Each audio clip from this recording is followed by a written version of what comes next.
जय हिंद दोस्तों। आज की क्लास में हम हिंदी गद्य पद्य रचना व रचनाकार से संबंधित प्रश्नों को देखेंगे। इसका पार्ट 1 भी हमने अपलोड कर दिया है। अगर आपने उस वीडियो को नहीं देखा तो एक बार ज़रूर से देखिएगा। तो चलिए आज की क्लास स्टार्ट करते हैं।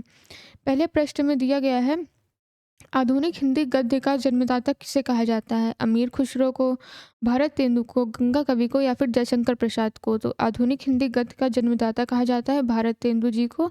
इसलिए ऑप्शन बी हमारा सही ऑप्शन होगा। अगला प्रश्न देखते हैं। अगले प्रश्न में पूछा गया है, हिंदी की आदि जननी क्या है?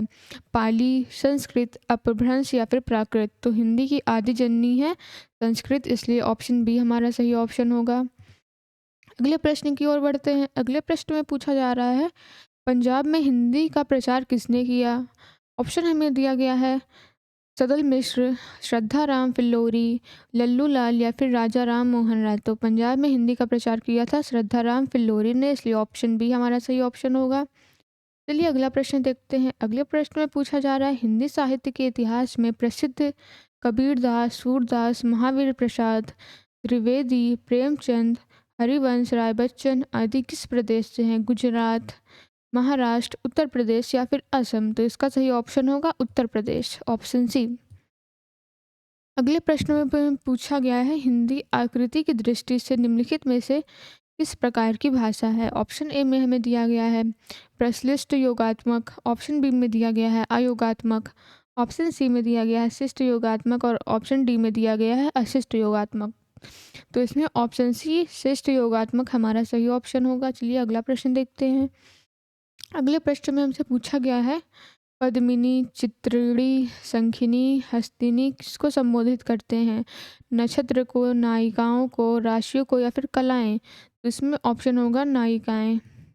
अगले प्रश्न में पूछा गया है, रचनाकर और रचना का कौन सा युग्म सही नहीं है? तो चलिए देखते हैं ऑप्शन कौन सा गलत है, वो सिलेक्ट करते हैं। ऑप्शन ए में दिया गया है तुलसी रामचरितमानस, ऑप्शन बी में दिया है कुतुबन मिर्गावत, ऑप्शन सी में दिया गया है जायसी पद्मावत और ऑप्शन डी में दिया गया है मंझन मधुमालती। तो जो इसमें ऑप्शन बी है यह युग्म सही नहीं है, ये इसलिए ये ऑप्शन हमारा सही ऑप्शन होगा। अगले प्रश्न में पूछा गया है, कछुआ धर्म और मरेसी मोहू कुठाव किसकी रचना है? अध्यापक पूर्ण सिंह की, चंद्रधर शर्मा गुलेरी की, भारत तेंदु हरिश्चंद्र की या फिर रामवृक्ष वेनीपुरी की? तो कछुआ धर्म और मरेसी मोही कुठाव यह रचना है चंद्रधर शर्मा गुलेरी की, इसलिए ऑप्शन बी हमारा सही ऑप्शन होगा। चलिए हम अपना अगला प्रश्न देखते हैं।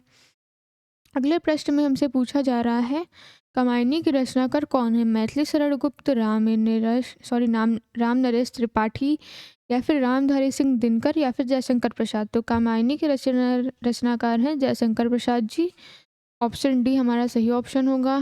चलिए अगले प्रश्न की ओर बढ़ते हैं। अगले प्रश्न में हमसे पूछा जा रहा है, भोर का तारा एकांकी का के लेखक कौन है? ऑप्शन हमें दिया गया है उपेंद्र नाथ अश्क, जगदीश चंद्र माथुर या फिर धर्मवीर भारती या फिर मोहन राकेश? तो भोर का तारा इसके रचनाकार हैं जगदीश चंद्र माथुर, इसलिए ऑप्शन बी हमारा सही ऑप्शन होगा। चलिए अगला प्रश्न देखते हैं। प्रश्न 41 में हमसे पूछा गया है, हिंदी का प्रथम समाचार पत्र कौन सा था? ऑप्शन हमें दिया गया है कवि वचन सुधा या फिर उदंत मार्तंड या फिर हरिश्चंद्र पत्रिका या फिर सरस्वती? तो हिंदी का प्रथम समाचार पत्र था उदंत मातृदंड, इसलिए ऑप्शन बी सही ऑप्शन होगा। प्रश्न 42 में पूछा गया है, निम्नलिखित में से कौन सी रचना नागार्जुन की नहीं है? ऑप्शन हमें दिया गया है रतिनाथ की चाची, बाबा बटेश्वर नाथ इमरतिया या फिर दादा कामरेड? तो इसमें ऑप्शन डी हमारा सही ऑप्शन होगा। अगले प्रश्न में हमसे पूछा जा रहा है, निम्नलिखित में किशोरी लाल गोस्वामी रचित कहानी कौन सी है? प्लेग की चुड़ैल, पंडित और पंडितानी, इंदुमती या फिर 11 वर्ष का समय? तो किशोरी लाल गोस्वामी द्वारा रचित कहानी है इंदुमती, ऑप्शन सी हमारा सही ऑप्शन होगा। प्रश्न 44 में हमसे पूछा जा रहा है, मधुशाला के लेखक हैं क्या? मधुशाला के लेखक निराला हैं, सूरदास हैं, बच्चन जी हैं या फिर जयसी? तो इसमें ऑप्शन सी हरिवंश राय बच्चन, जिन्हें बच्चन के नाम से भी जाना जाता है, वे मधुशाला के लेखक हैं। चलिए अगला प्रश्न देखते हैं। अगले प्रश्न में पूछा गया है, चंद्रकांता के उपन्यासकार बताइए। धर्मवीर भारती, भगवती चरण वर्मा, हजारी प्रसाद द्विवेदी या फिर देविका नंदन खत्री। तो चंद्रकांता के लेखक हैं देविका नंदन खत्री। अगले प्रश्न में पूछा गया है, वर्ष 2016 का साहित्य अकादमी पुरस्कार किस रचनाकार को दिया गया। ऑप्शन हमें दिया गया है मृदुला गर्ग, रमेश चंद्र शाह, रामदरस मिश्र या फिर नासिरा शर्मा। तो वर्ष 2016 का साहित्य अकादमी पुरस्कार दिया गया था नासिरा शर्मा जी को, इसलिए ऑप्शन डी हमारा सही ऑप्शन होगा। अगले प्रश्न में हमसे पूछा गया है, द्विवेदी युग के प्रवर्तक निम्न में कौन है। ऑप्शन ए में दिया गया है जयशंकर प्रसाद, ऑप्शन बी में दिया गया है सूर्यकांत त्रिपाठी और ऑप्शन सी में दिया गया है हजारी प्रसाद द्विवेदी और ऑप्शन डी में दिया गया है आचार्य महावीर प्रसाद। तो द्विवेदी युग के प्रवर्तक थे आचार्य महावीर प्रसाद, इसलिए ऑप्शन डी हमारा सही ऑप्शन होगा। चलिए हम अपना अगला प्रश्न देखते हैं।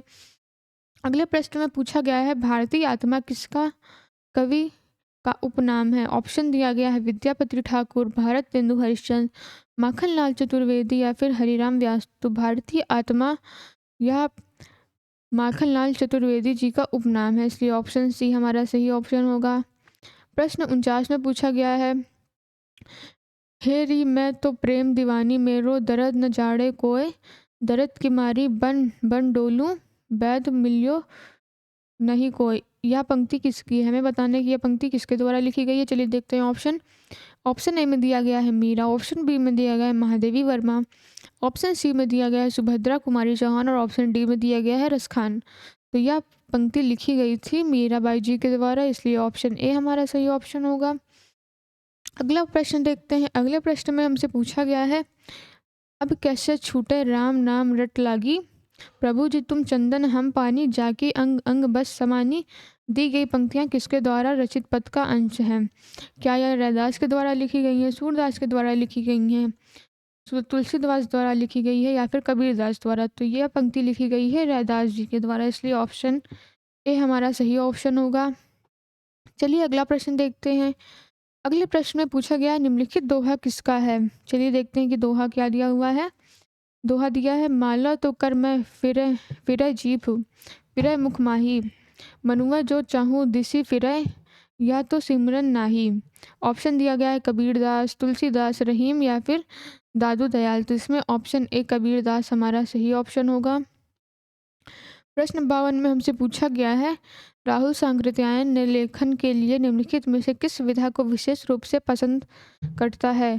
कवि, यात्रा वृत्तांत, संस्मरण या फिर निबंध।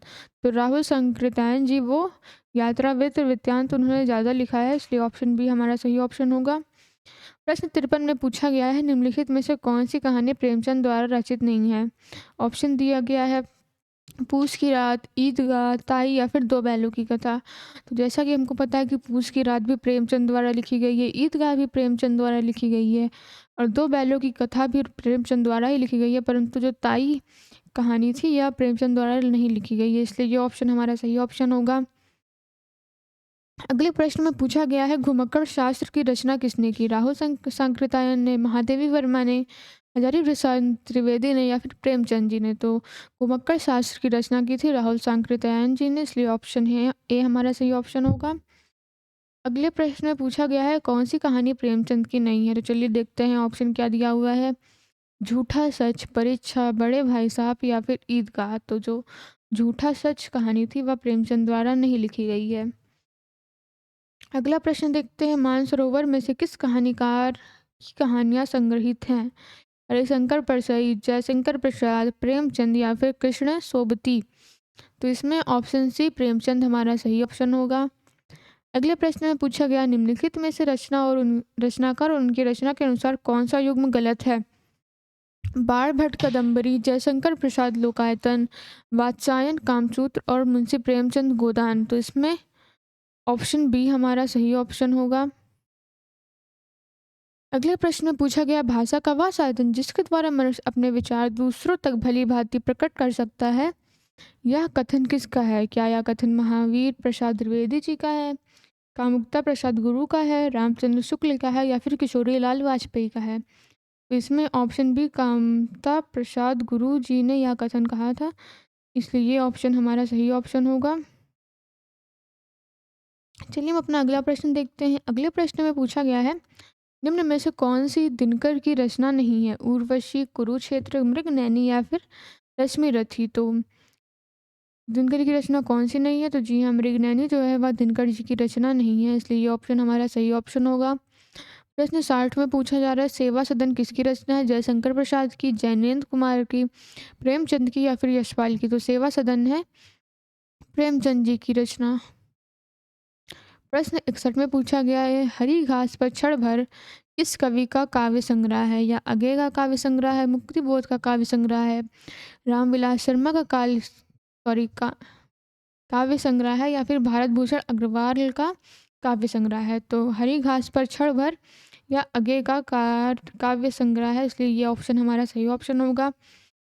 अगले प्रश्न में पूछा गया है, गुनाहों का देवता के रचनाकार हैं अमृतलाल नागर, मोहन राकेश, कमलेश्वर या फिर धर्मवीर भारती। तो गुनाहों के देवता के रचनाकार हैं धर्मवीर भारती। प्रश्न 63 में पूछा गया, चांद का मुंह टेढ़ा है किस कवि का काव्य संग्रह है? अगेय का, मुक्तिबोध का, भरत भूषण अग्रवाल का या फिर नेमी चंद्र जैन का। तो इसका सही ऑप्शन होगा मुक्तिबोध का। आज की क्लास में इतना ही। नेक्स्ट वीडियो में हम मिलेंगे किसी नए टॉपिक के साथ। Thanks for watching.